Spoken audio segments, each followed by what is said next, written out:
to me, it's no surprise that the acting Attorney General, who was likely at that time to be nominated, all the signs were he was going to be nominated, will come and speak to Judicial Watch.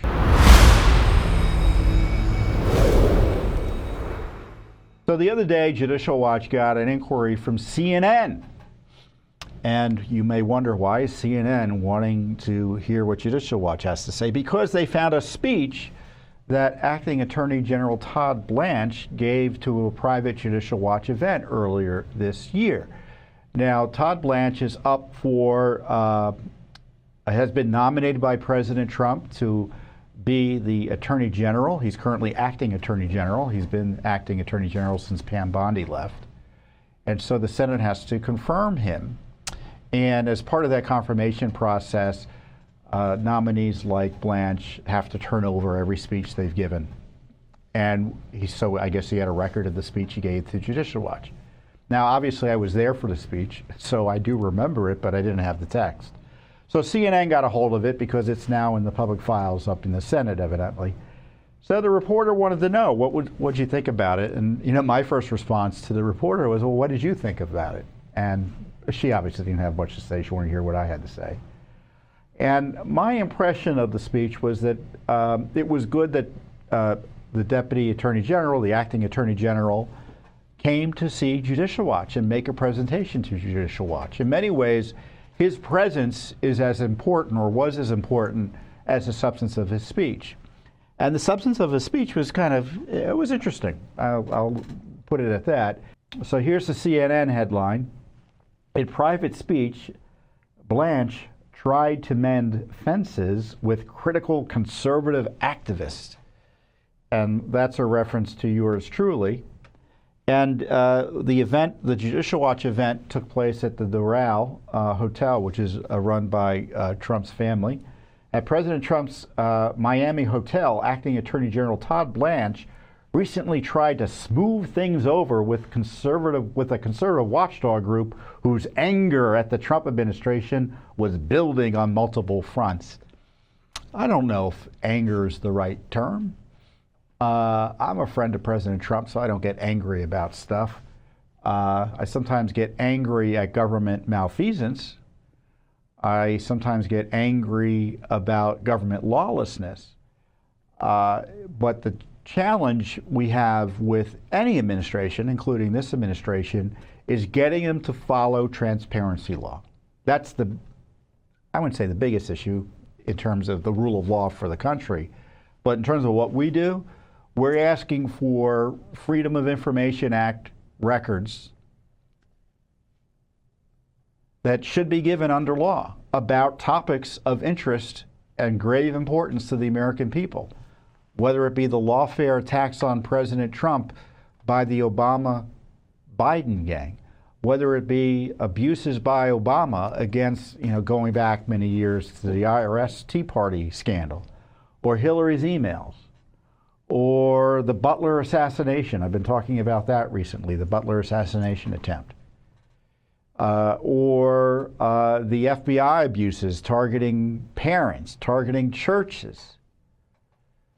Anything that you are interested in, Judicial Watch is investigating. And so it's always frustrating, although it's expected because I've been doing this so long, my colleagues and I, that we get the runaround when it comes to getting documents out.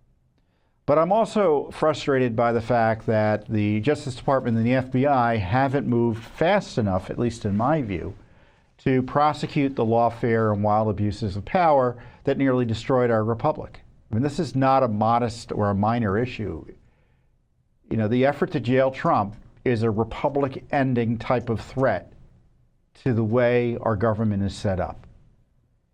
It's what separates us from those regimes that we read about in the newspaper where political opponents are regularly jailed. And to have a former president and candidate for president being targeted for jailing and worse. Remember, they wanted to remove his Secret Service protection. And it was retaliation for his First Amendment protected speech, for exercising his duties as President of the United States and to keep him out of office. And so I think the Justice Department and the FBI have been long compromised by that activity.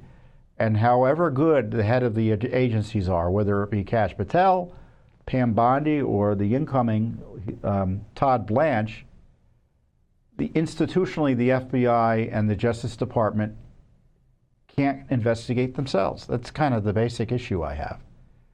But in the meantime, they also have a, I think, grave obligation to pursue or follow the transparency laws and give us the documents as we ask for them. In the private speech delivered to Judicial Watch on April 20th, Blanche attempted to showcase how the Justice Department is addressing allegations of voter fraud and weaponization in the federal government. The group's new leader, I don't know how new I've been here for almost 28 years, has been critical of the Justice Department and FBI. While we may not always agree on every issue, let me say this clearly at the outset. Your mission is not in conflict with the Justice Department I lead. It is a mission the Department of Justice must share, Blanche said, according to his prepared remarks. And as they note, the speech was disclosed to Congress as part of Blanche's required paperwork to be confirmed permanently in his role. So that was a good, I was appreciative of that. I was appreciative, and Judicial Watch's supporters and friends and allies who were there were appreciative of the fact he was present. And there wasn't much for me to argue with in terms of the speech. We hear you, we understand the concerns, and we are acting. And so as he began the speech, he read a few tweets of mine from back in the beginning of the administration. And he goes to the CNN people go, to show how frayed dynamics had become, Blanche read off a string of tweets by Fitton in which he criticized the Justice Department, quote, for hiding records on the Obama gang and deep state abuse of Trump and for protecting the Clintons. And this is what and I'll say it again, I'll tweet this every day till the end of time. The FBI and DOJ must be criminally investigated by someone other than the FBI and DOJ. And I remember he read that tweet, and I'm like, yeah, I agree with me on that, right? So Blanche gave a good speech, and of course he joked a bit about the distance or the criticism. He said, Tom, I thought we were boys. I'd like to think about our relationship as a family. Now that family works together and loves each other, still gets into some spats on Thanksgiving after a few bottles of wine, but it doesn't take away from our love for one another or the common purpose we share. So it's a good speech overall, and it was a good story by CNN in terms of highlighting the attempts of Judicial Watch to try to get the Justice Department to pay attention to these key issues that not only we care about, but I know you care about. How do I know? Because we have hundreds of thousands of Americans who support our work every day.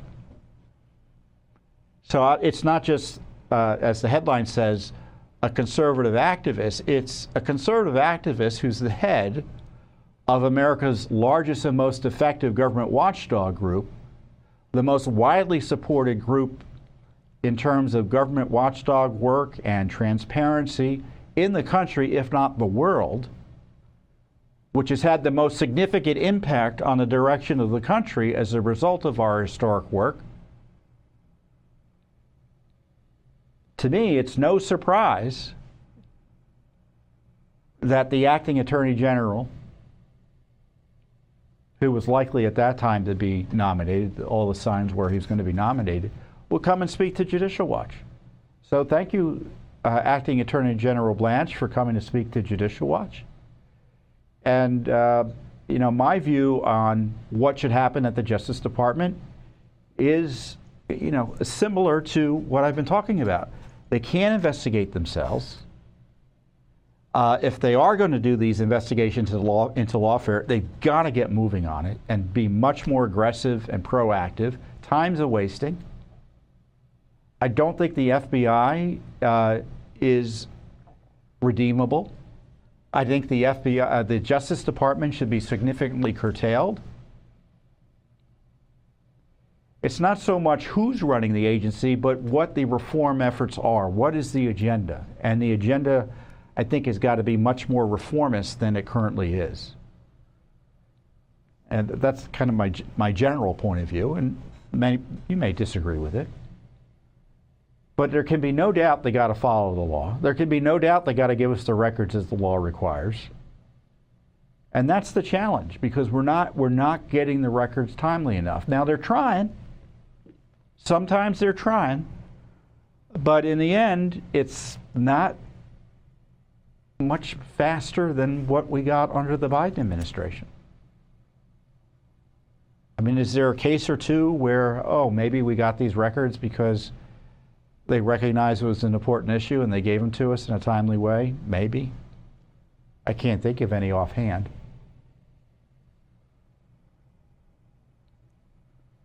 But that happened under the Biden administration too, believe it or not. And we used to get some Biden records without even suing. And that were not flattering to the Biden administration.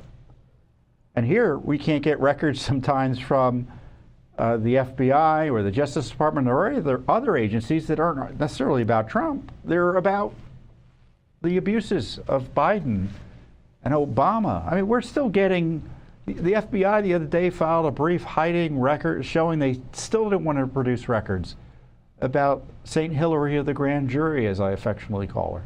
They're still protecting Hillary, this FBI is.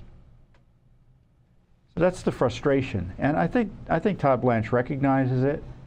And I think they're trying, but you know, we're going to keep on suing, keep on pushing, because that's what you want us to do. I know that's what you want us to do. So you can read the full article below. You can. Now the story was pretty good. It is CNN. I'll tell you a funny thing about the story that I didn't like. What they kind of. They talk about how the nation's top law enforcement officer sought to mend fences with a group that pushed 2020 election conspiracy theories and continues to argue the Trump administration is not going far enough. So I asked the reporter afterwards, what 2020 election conspiracy theories did we push? I don't think, let me check my phone. I will confirm that I haven't gotten an answer yet.